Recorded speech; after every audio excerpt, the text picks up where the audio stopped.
Baik, terima kasih Om Edi. Selamat malam bagi kita semua. Shalom, puji Tuhan, kita boleh kembali bersama-sama bergabung dalam kebaktian kebangunan rohani, peristiwa-peristiwa akhir zaman. Untuk malam hari ini, Rabu malam, kita bersyukur kepada Tuhan, kita boleh tiba pada hari yang keempat atau malam yang keempat. Puji syukur kepada Tuhan juga, malam hari ini kita boleh mengikuti seminar kesehatan yang disampaikan oleh Dr. Cindy Mamahit, sahabat yang saya satu kelas dengan Dr. Cindy ini di SLA. Dan kebetulan di angkatan kami ini ada dua yang menjadi dokter, salah satunya Dr. Cindy. Dan besok teman kami yang satunya lagi yang akan membawakan pelajaran kesehatan, yaitu Dr. Gera Langini. Dan beliau adalah bagian anak kalau saya tidak salah, jadi besok mungkin pembahasannya adalah menyangkut bagaimana kesehatan untuk anak-anak. Dr. Cindy ini aslinya dari Palu, orang tuanya juga seorang dokter, dan kalau saudara kenal Pendeta Mamahit, itu kalau tidak salah adalah paman dari Dr. Cindy yang juga penyusun awal daripada lagu Sion edisi lengkap yang kita pakai pada sekarang ini. Pendeta Mamahit cukup lama menjadi direktur musik di Uni Indonesia kawasan Barat. Sekali lagi terima kasih Dr. Cindy untuk sharing yang sangat baik sekali pada malam hari ini. Kalau bisa kita lebih lanjut lagi meminta untuk sharing menu makanannya setiap hari di rumah seperti apa. Tadi menu puasa, tapi mungkin yang lebih penting juga adalah bagaimana menu makanan harian supaya kita tetap sehat ya lewat makanan minuman yang kita makan. Baik, saudara-saudara yang dikasih Tuhan Yesus Kristus, saya juga ingin menyapa saudara-saudara anggota jemaat yang hadir dan tamu-tamu baik dari Jemaat Tanjung Perak maupun dari Jemaat Maranatha. Dan tamu-tamu kita pada malam hari ini yang telah hadir, ada saudara Ferilio Patra Hermawan, saudari Feli Wenas P, Ibu Tresia dari Jemaat Ebenezer Kediri, dan juga tadi saya lihat ada Ibu Shelly dari Jemaat Ebenezer Kediri, lalu ada Bapak Surya, saudara Romi, Tante Naomi Manulang yang sering bergabung dengan kita, lalu ada saudara Allen dari Manado, dan ada akun iPhone yang juga bergabung dengan kita pada malam hari ini, dan ada Ibu Hendrika Ida atau Ibu Sunario dari Jemaat Sara dan Madiun bergabung bersama-sama dengan kita. Bapak Dolfi Elvianus yang sudah sering bergabung dari Jemaat DHI, ada saudari Anastasia dan juga saudara Aan. Puji Tuhan semua boleh bergabung bersama-sama pada malam hari ini untuk kita belajar akan firman Tuhan. Mari kita tunduk kepala sebelum kita masuk dalam pembahasan KKR kita malam hari ini, yaitu bagaimana kehidupan beribadah dari umat yang sisa. Kita berdoa. Bapa di sorga, kami membutuhkan kuasa Roh Kudus-Mu saat ini, manakala kami akan membuka lembaran-lembaran firman Tuhan. Tuntunlah kami agar firman Tuhan ini boleh menguatkan kami. Firman Tuhan ini boleh dapat menjadi bekal dalam kehidupan kami, untuk kami berjalan di dunia yang penuh dengan dosa ini, sambil terus bergantung sepenuhnya kepada Tuhan, yang akan selalu mengubahkan kehidupan kami dari waktu ke waktu semakin lebih sempurna. Dan kami percaya lewat firman-Mu kehidupan kami akan dicerahkan, dimurnikan menjadi serupa dengan Yesus Kristus. Terima kasih berbicara pada malam hari ini lewat hamba-Mu. Dalam nama Yesus kami berdoa. Amin. Saudara-saudara yang dikasihi Tuhan Yesus Kristus, kalau tadi malam atau kemarin malam kita berbicara tentang bagaimana kehidupan dari sebuah gereja yang ada di akhir zaman. Bagaimana gereja menjadi satu alat Tuhan untuk memelihara kerohanian kita. Maka pada malam hari ini, pembahasan KKR kita akan berfokus kepada bagaimana kehidupan beribadah dari umat yang sisa.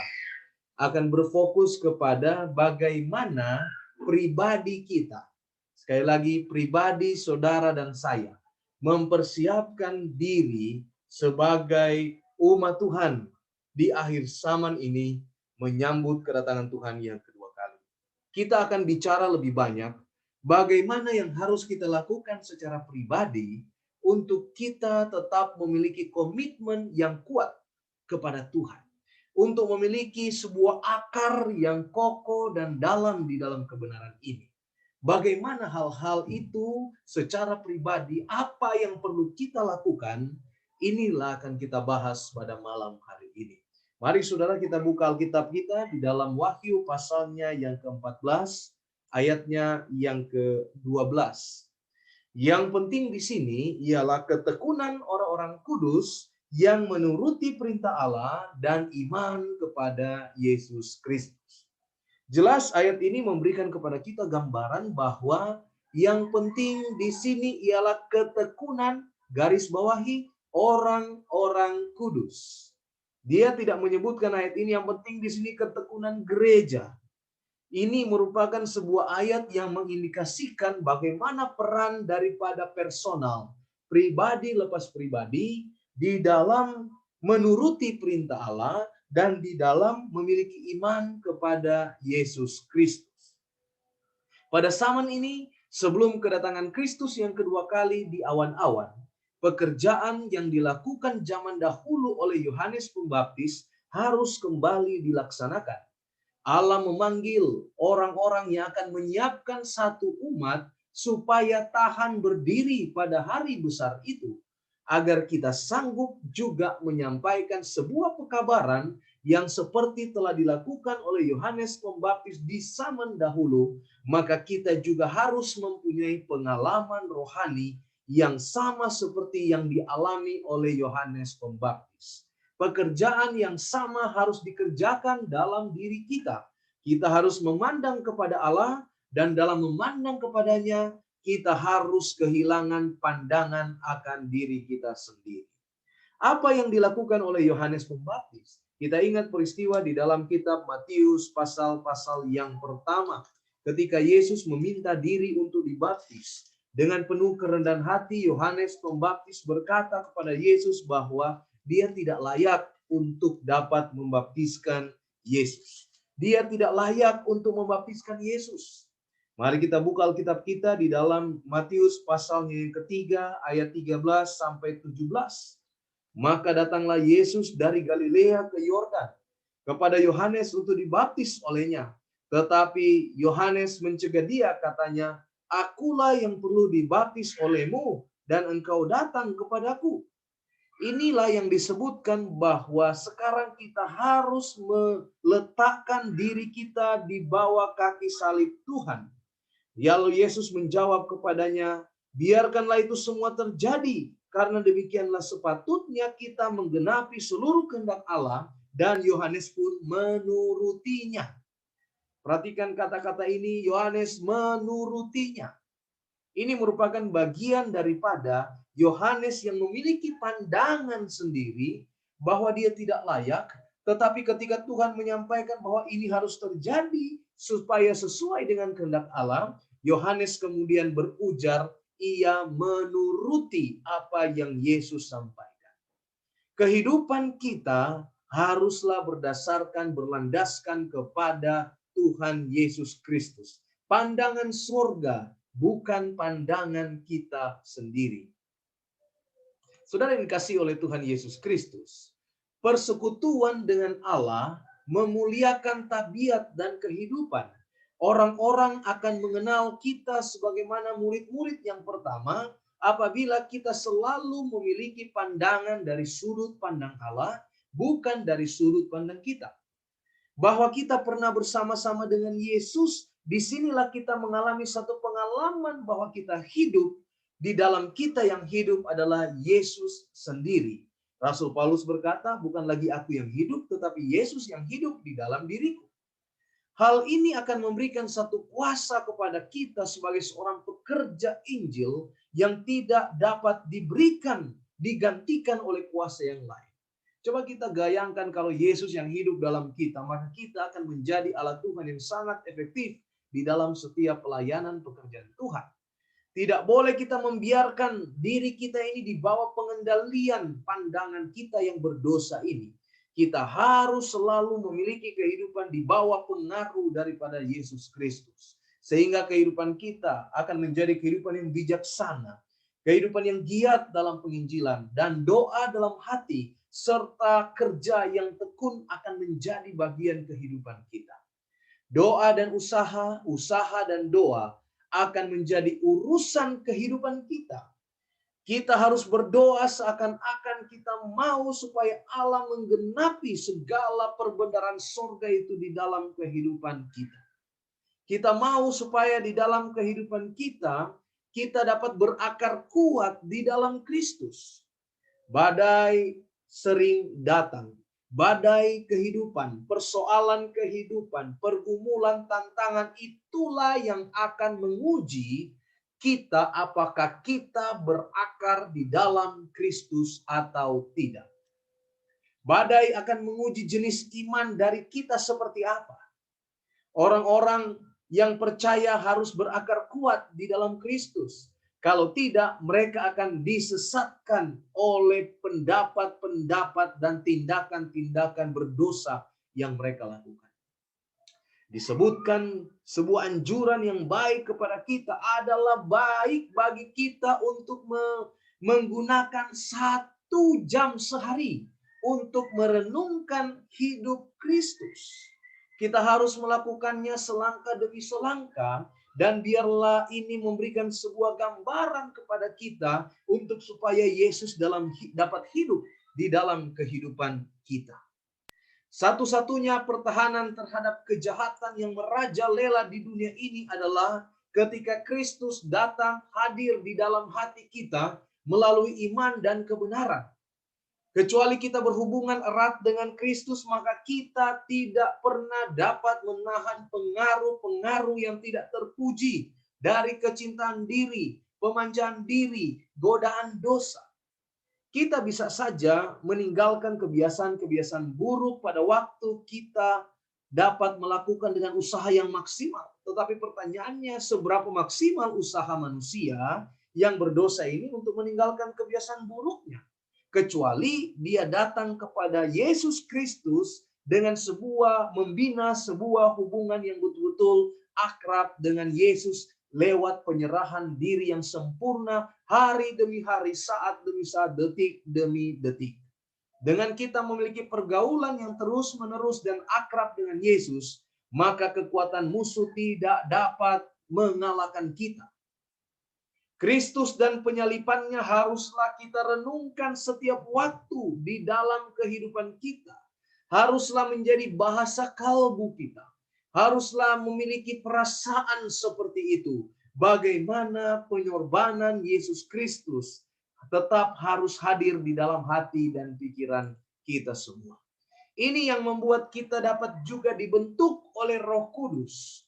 Hati manusia tidak pernah mengenal kebahagiaan sampai hati itu diserahkan, dibentuk oleh Roh Kudus. Jadi kalau saudara mau mencari kebahagiaan yang sejati di dalam kehidupan ini, maka saudara perlu menyerahkan kehidupan saudara dengan sempurna untuk dibentuk oleh Roh Kudus. Roh Kudus inilah yang akan menyesuaikan jiwa yang sudah dibaharui dengan model seperti Yesus Kristus, kehidupan Yesus Kristus. Melalui pengaruh dari kehidupan Yesus Kristus yang hidup dalam hidup kita, maka kita akan menjadikan kehidupan kita ini penuh dengan iman dan kasih. Kita akan menjadikan kehidupan kita ini lebih rendah hati. Kita akan menjauhkan dari yang namanya kesombongan hati. Dan kita akan menjadi sempurna dalam tabiat, sama seperti Kristus yang adalah sempurna. Tidak ada yang dapat kita pungkiri bahwa memang kita hidup di dunia yang berdosa ini. Dan kecenderungan hati kita manusia memiliki kecenderungan hati untuk berbuat dosa setiap waktu. Itulah sebabnya kita perlu memastikan diri kita selalu berada di bawah pengendalian daripada Roh Kudus. Sehingga Roh Kudus akan menerangi kehidupan kita yang gelap ini. Roh Kudus akan mengisi pikiran kita, akan menolong kita di dalam memenuhi setiap kebutuhan kehidupan kita. Tidak bisa dipungkiri bahwa seringkali kita banyak terkuras energinya berfokus kepada bagaimana pemenuhan kehidupan kita setiap waktu. Dan seringkali di waktu tersebut kemudian keduniawian masuk, setan masuk mencobai kita. Kenapa hal ini terjadi? Karena kita gagal untuk berfokus kepada Tuhan. Ketika kita menyerahkan segala sesuatu kepada Tuhan, maka Tuhanlah yang kemudian akan menyelesaikan kebutuhan kehidupan kita. Ingat Matius 6 ayat 33 berkata, carilah dahulu kerajaan Allah dan kebenarannya, maka semuanya itu akan ditambahkan kepadamu. Yesus adalah nomor satu di dalam kehidupan kita. Dari mana kita belajar tentang Yesus? Tidak lain, satu-satunya sumber pelajaran utama, buku pelajaran utama tentang Yesus adalah Alkitab. Itulah sebabnya sangat penting bagi kita untuk belajar akan Alkitab. Tidak ada hati yang sudah diperbarui yang dapat tetap berada di dalam kondisi yang baik tanpa menggunakan firman Tuhan setiap hari. Rahmat ilahi harus diterima tiap-tiap hari. Kalau tidak seorang pun akan tetap dalam keadaan bertobat. Di sini kita bisa melihat bahwa pengaruh firman dalam kehidupan kita sangatlah penting. Biarkanlah iman kita selalu disokong oleh firman Allah. Peganglah dan teguhkanlah kesaksian, kehidupan, dan kebenaran dari tokoh-tokoh Alkitab. Sehingga itu menjadi contoh bagi kita bagaimana kita beriman kepada Kristus juru selamat pribadi kita. Dan dialah akan menjadi batu saman di dalam kehidupan kita. Ia akan mengokohkan kita. Ia akan membuat kehidupan Kristiani kita bersiap untuk menghadapi kesukaran-kesukaran yang akan terjadi di masa penghujung daripada sejarah dunia ini.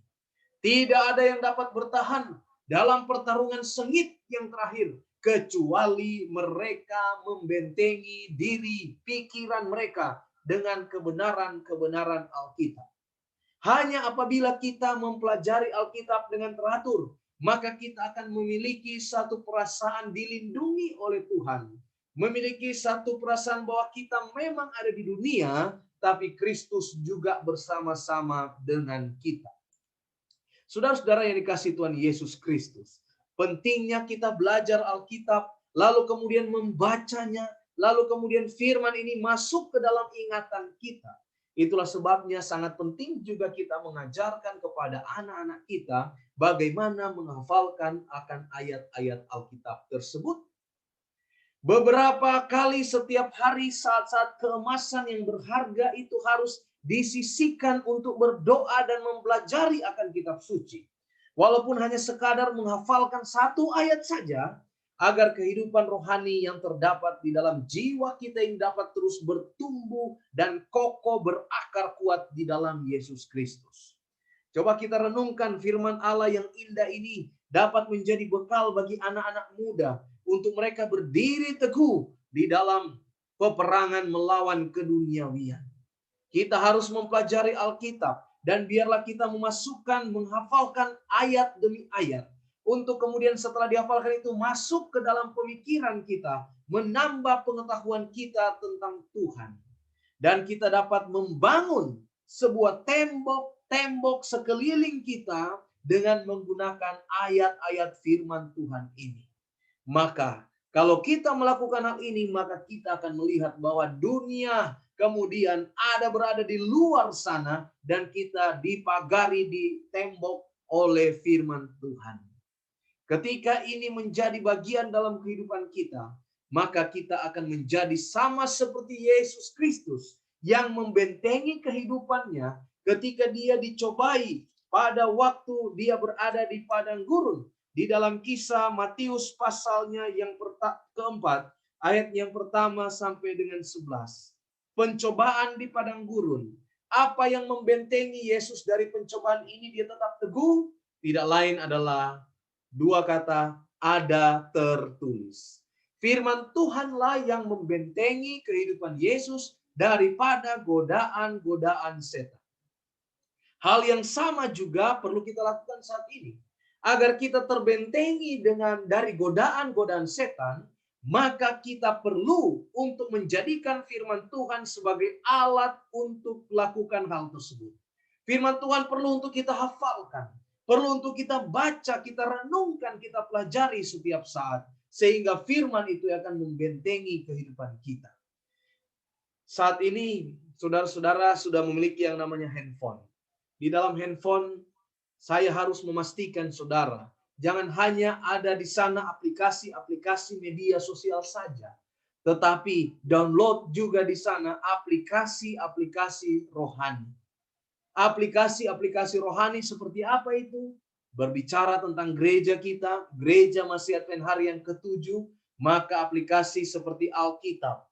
Kita boleh mendownload Alkitab dengan berbagai versi yang telah tersedia di Android kita. Lalu kita juga dapat download aplikasi Ellen G. White. Ada banyak buku-buku Ellen G. White yang sudah diterjemahkan di dalam bahasa Indonesia, yang boleh menjadi makanan sehari-hari bagi kita untuk kita baca dan kita renungkan. Download juga lagu Sion atau hal-hal rohani lainnya yang dapat menopang kehidupan kita. Saat ini mungkin sudah sangat jarang orang kemudian membawa Alkitab. Tetapi orang sekarang membawa yang namanya handphone. Maka handphone ini harus diisi juga oleh firman Tuhan. Oleh hal-hal yang rohani. Sehingga ini akan menolong kita untuk kita dapat memiliki jangkar yang kokoh di dalam Tuhan. Ingat Wahyu pasal 14 ayatnya yang ke-12 yang telah saya bacakan di awal tadi dari pemberitaan firman kita pada malam hari ini. Bahwa yang penting di sini adalah ketekunan daripada orang-orang kudus. Ketekunan daripada orang-orang kudus yang apa? Yang memiliki iman kepada Yesus Kristus dan menuruti akan perintah-perintah Allah. Inilah jangkar kebenaran kita. Tadi malam kita sudah membahas juga bagaimana visi gereja, misi gereja, pekabaran 3 malaikat. Malaikat yang pertama, malaikat yang kedua, malaikat yang ketiga, semuanya dipadukan dan dinyatakan kepada kita untuk menjadi misi bagi kita yang hidup di akhir zaman ini. Kita harus memastikan bahwa pikiran kita sebagai sumber segala sesuatu dalam hidup kita, pengendali dalam hidup kita, pikiran kita harus dididik untuk mempercayai akan firman Allah. Kita tidak dapat mendidik pikiran kita untuk mempercayai sebuah teori-teori yang dicetuskan oleh manusia. Kita harus lebih banyak mengisi pikiran kita dengan firman Allah. Mendidik pikiran kita supaya pikiran kita mempercayai sepenuhnya apa yang dituliskan oleh firman Allah. Karena di luar sana ada banyak orang yang mulai meragukan akan firman Allah. Mereka kemudian tidak mempercayai firman Allah sebagai sumber segala sesuatu di dalam kehidupan mereka. Dengan mengambil posisi keraguan-raguan, seseorang sementara memanggil agen-agen setan di dalam kehidupannya. Tetapi apabila kita mendidik pikiran kita dengan firman Tuhan, maka kita sementara membentengi kehidupan kita dengan agen-agen Yesus Kristus. Saudara-saudara yang dikasihi oleh Tuhan Yesus Kristus, adalah baik bagi kita untuk mempersiapkan diri kita mulai pada hari ini. Untuk persiapan ke depan akan ujian-ujian yang mungkin lebih besar yang akan terjadi di dalam kehidupan kita. Yang kita tidak tahu apa ujian-ujian tersebut. Yang pasti kita akan mengalami yang namanya masa kepicikan Yakub. Di mana pada waktu itu roh Tuhan telah diangkat. Kita hidup berdasarkan apa yang telah kita bentuk sejak hari ini.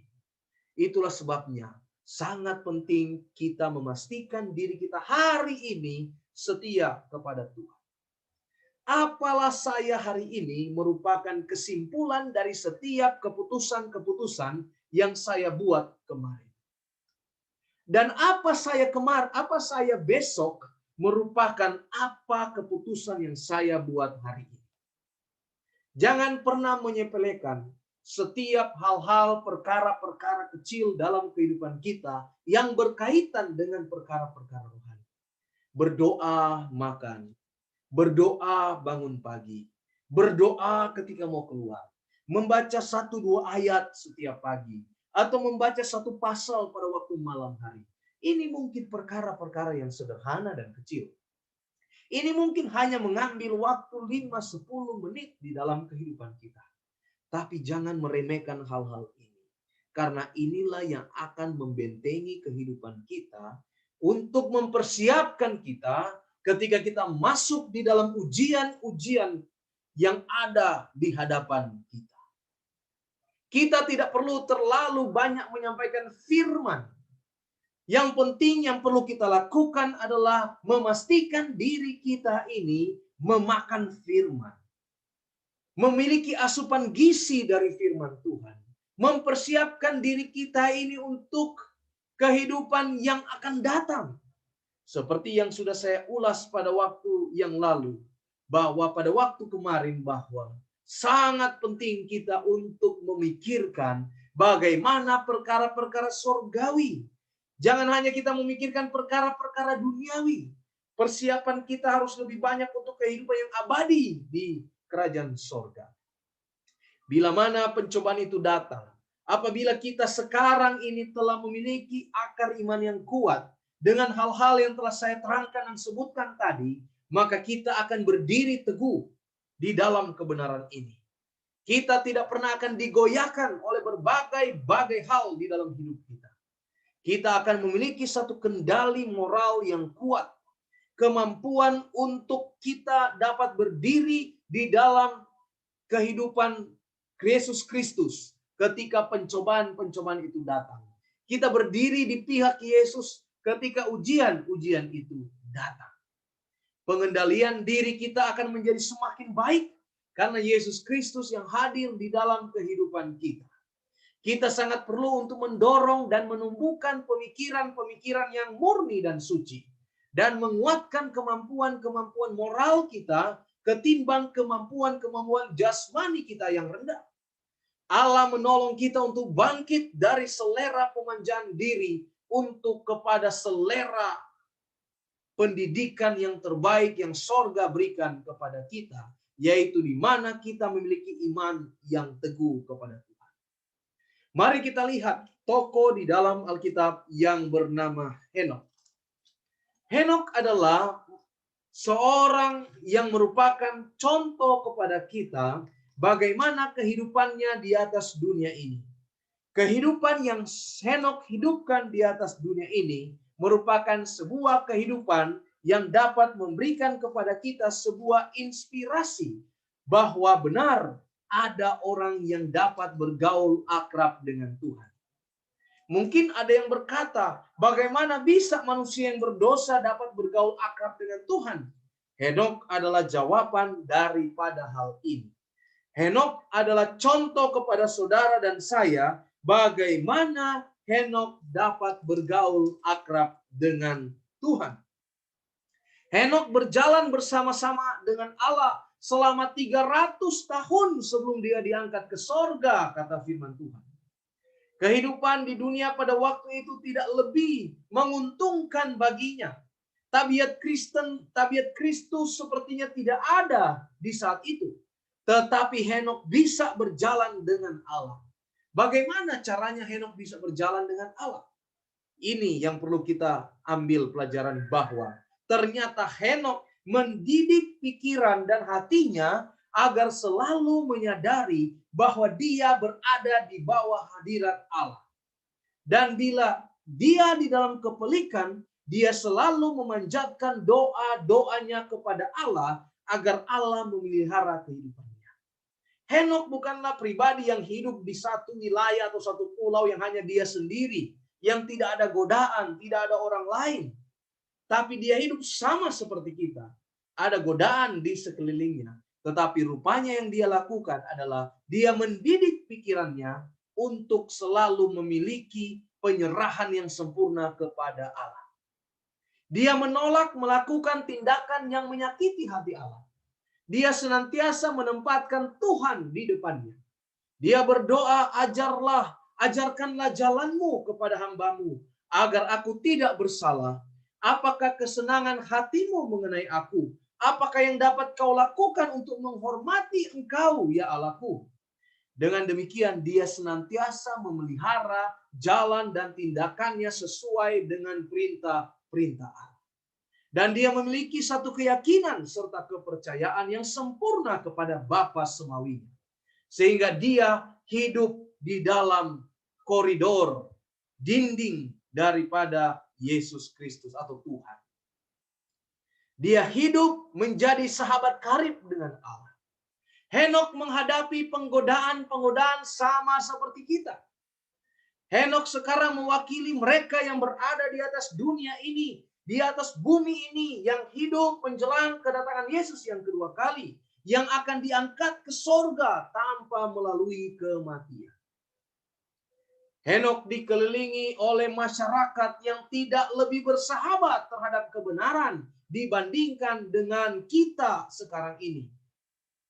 Suasana yang dia hidupi pada waktu itu adalah suasana yang juga tercemar oleh karena dosa. Tetapi dia menghidupkan satu kehidupan yang kudus di sana. Dia tidak bercacat celah di tengah-tengah dosa yang merajalela. Dia tetap hidup murni kepada Tuhan. Inilah yang dapat menginspirasi kita, memberikan kepada kita satu teladan bagaimana Henok memiliki sebuah kehidupan yang sempurna kepada Bapaknya yang di sorga. Saudara-saudara yang dikasihi Tuhan Yesus Kristus, tidak dapat dipungkiri. Ketika dalam kehidupan kita ada masa-masa di mana kita mungkin mengalami down dalam hidup kita. Ada masa-masa mungkin kita kecewa. Ada masa-masa mungkin kita telah bergumul lalu kita kemudian menjadi putus asa. Ada masa-masa di mana kita seakan-akan mau bertanya kepada Tuhan mengapa hal ini terjadi dan lain sebagainya. Nasihat terbaik untuk saudara-saudara yang mengalami hal-hal seperti ini adalah ingatlah berkat-berkat yang Allah telah berikan bagi kita, bagi saudara di masa yang lalu. Karena sama seperti Allah memberkati kita di masa yang lalu, maka Allah juga akan menolong kita melalui kesesakan-kesesakan yang mungkin hadir di dalam kehidupan kita sekarang ini.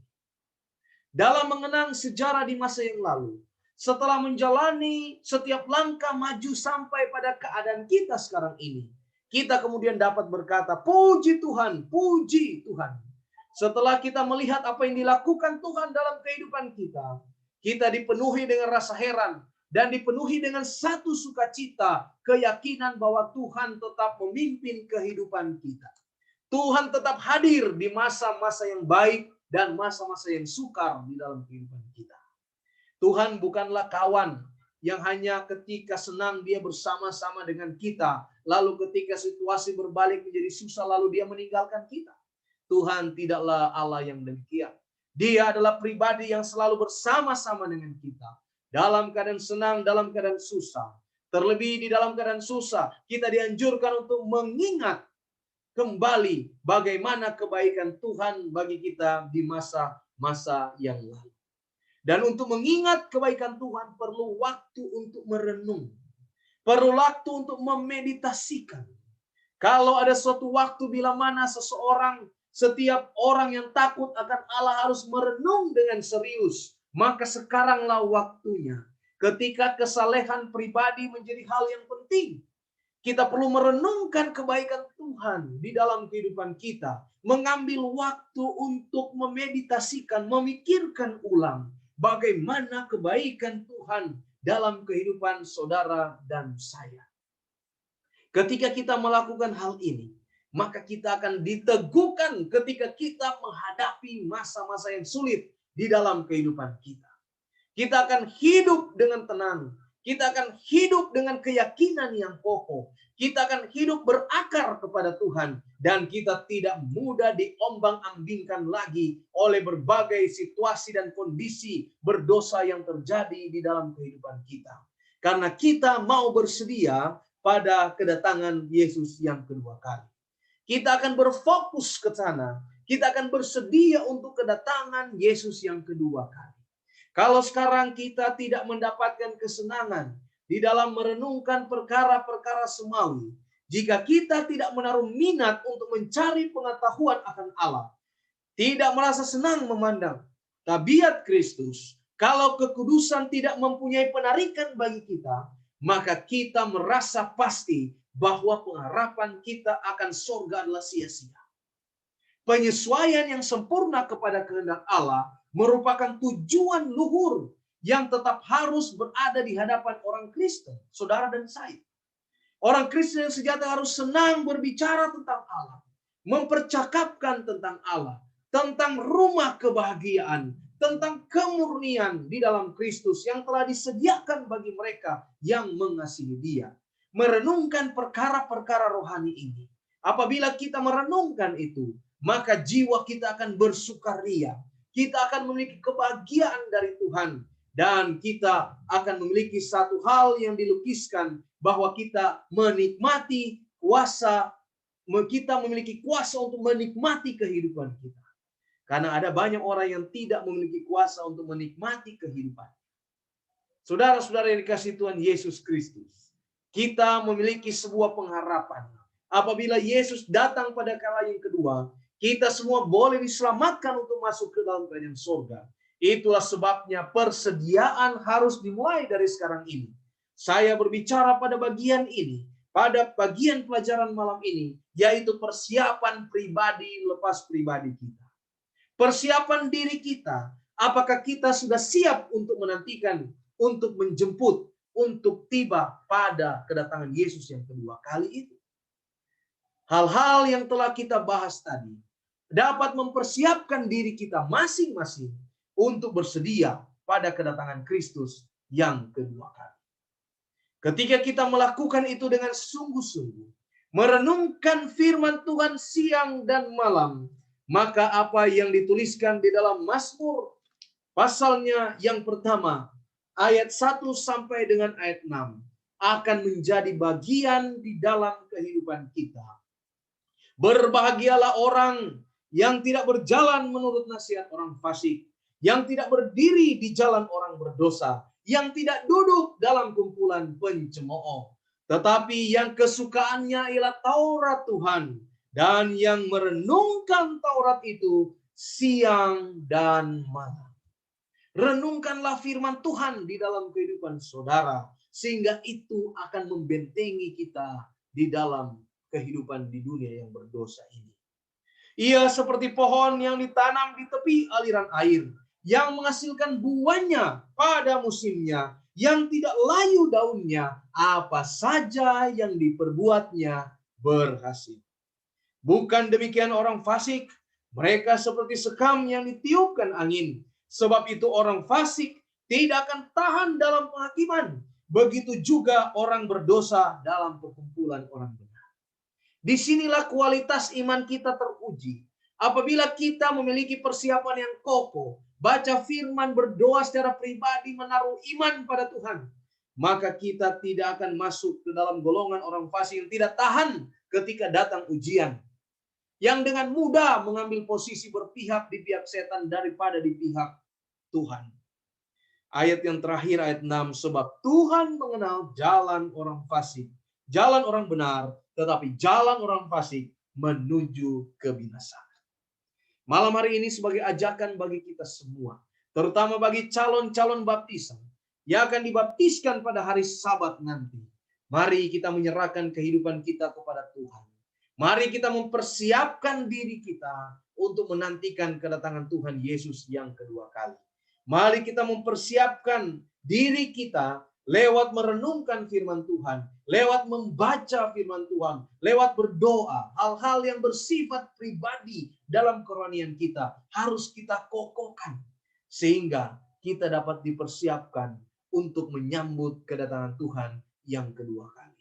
Saya ingin berdoa pada malam hari ini untuk jiwa yang akan dibaptiskan pada hari Sabat nanti, di akhir daripada KKR renungan atau pekabaran firman Tuhan bagi KKR kita malam hari ini. Kita berdoa. Bapa di sorga, tolong kami. Setelah kami mempelajari firman-Mu yang mengingatkan kami pentingnya persiapan masing-masing kami secara pribadi untuk kedatangan Yesus yang kedua kali, maka kami memohon Tuhan menolong kami Kami mau menyerahkan hidup kami sepenuhnya ke dalam tangan Tuhan. Agar kami boleh memiliki kuasa untuk kami dapat menghidupkan kehidupan Yesus Kristus dalam kehidupan kami. Kami mau Tuhanlah yang hidup menjadi pengendali utama dalam hidup kami. Kami mau benar-benar mempersiapkan diri kami pada kedatangan Yesus yang kedua kali. Kami mau supaya iman kami kokoh berakar kuat di dalam Tuhan. Tolong kami ya Tuhan. Berkati calon baptisan yang ada. Biarlah pelajaran ini boleh mengokohkan iman di dalam Tuhan. Boleh kemudian memiliki sebuah pandangan bahwa persiapan secara pribadi itu penting. Kerohanian pribadi itu penting. Persiapan kerohanian pribadi itu sangat penting. Ketika kami harus melewati ujian-ujian dalam hidup ini, maka persiapan pribadi kami harus kokoh. Sehingga kami boleh melewati setiap ujian-ujian itu dengan baik dan dengan mulus oleh karena Tuhan. Berkati semua yang hadir di Zoom meeting dan yang menyaksikan lewat live streaming Facebook. Berkat Tuhan jadi bagian dalam setiap rumah tangga, pekerjaan, pelayanan. Kesehatan, kekuatan menjadi bagian kami semua. Pertemukan kami kembali besok malam untuk kami melanjutkan seri KKR kami peristiwa-peristiwa akhir zaman. Di dalam nama Yesus kami persembahkan doa ini. Amin.